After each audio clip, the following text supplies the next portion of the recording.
Wire नाही लावली.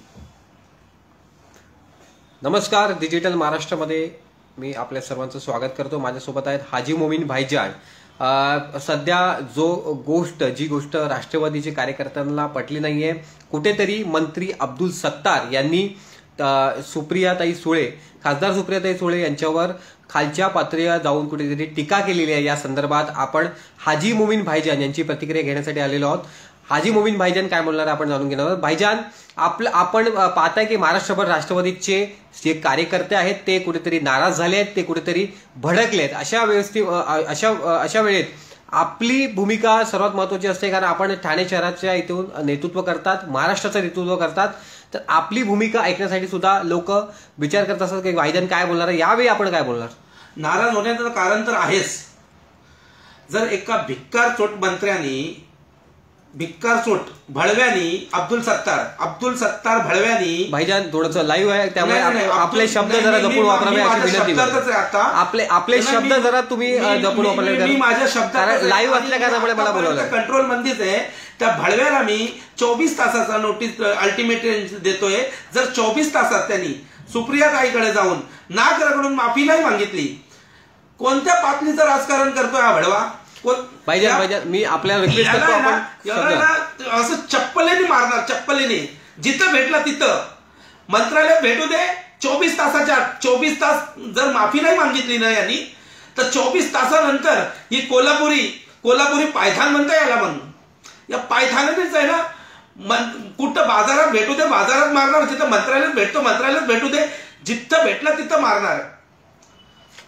राष्ट्रवादीचे जे आपले आमदार आहेत जितेंद्र आव्हाड, त्यांनी सुद्धा कुठेतरी त्यांनी सुद्धा नाराजगी दाखवली आहे. ठाण्यामध्ये सुद्धा मोठ्या प्रकारचं आंदोलन दाखवण्याचं कारणच आहे ना, एक खालच्या पातळीवर तुम्ही जाऊन राजकारण करता आणि काही अशब्द बोलतात. म्हणजे अशब्दामध्ये काय बोलता. अरे भिक्कारचोट साल्या कुत्र्या, आता तुला काय बोलू मी. तू आमच्या ताईला, आमच्या आईला काय पण बोलणार का. कोणत्या पातळीचा मनुवादी विचाराचं राजकारण करतोय का रे. हे चालणार नाही. हे छत्रपती शिवाजी महाराजांचा महाराष्ट्र आहे, शाहू फुले आंबेडकरांचा महाराष्ट्र आहे, आणि इथं स्त्री जातीला सन्मान दिला जातोय. हे लोकशाहीचं महाराष्ट्र आहे. कोणत्या संस्कृतीची भाषा बोलतोय. भाईजान, मी आपल्याला आठवण करून देतो की हेच मंत्री गेल्या वेळी महाविकास आघाडीमध्ये होते, आणि त्यावेळी सुद्धा आपण यांच्या बोलण्यात झालं तर प्रत्येक आमदार हा कुठेतरी मांडीला लावून विधानसभेमध्ये बसला होता. बरोबर आहे. तर अशा वेळेस आता कुठेतरी वेगळं सत्तेचा माज आला आहे. मी मुख्यमंत्री एकनाथ शिंदेलाही निवेदन करणार का याचा सत्तेचा माज काढा, याचा मंत्रीपद काढा. नाहीतर जर राष्ट्रवादी रोडवर उतरलीच आहे आणि आम्ही पण रोडवर उतरलो, तर याचा आता पुतला चालला, याचा जालायला पण टाइम नाही लागणार. मग पण कुठेतरी असं बोललं जातं की समोरून सुरुवात झाली होती. म्हणजे सुप्रियाताई यांनी कुठेतरी 50 खोक्यांचा विषय काढल्यामुळे कुठेतरी त्यांनी चिडून हे वक्तव्य केलं. 50 खोक्याचा विषय आजपासून आहे का. ज्या टायमापासून 40 आमदार बंड करून फरार झाले, गुवाहाटी, सुरत, गुजरात आणि गोव्याच्या माध्यमातून परत महाराष्ट्रात आले, त्या दिवसापासून हे चालू आहे. तर आणि 50 खोके कुठं खोटा आरोप आहे. 50 खोके एकदम ओके, खरा आरोप आहे ना. हे कशाला यांना. आता मी काय बोलतो, चला सर्व हे जाऊ द्या. अब्दुल सत्तार यांनी कोणत्या हिंदुत्वासाठी म्हणजे बंड केला. हे जे 40 आमदारासोबत जर अब्दुल सत्तार गेला, तर त्यांनी त्याचं नाव अतुल सुतार केलं आहे का. नाही. तर त्यांनी त्याचं नाव अतुल सुतार करून घेतलं पाहिजे. जर बोलतात का आम्ही हिंदुत्वासाठी बंड गेलो, तर माझा एकच प्रश्न आहे यांना सर्वांना, तर कोणत्या हिंदुत्वासाठी.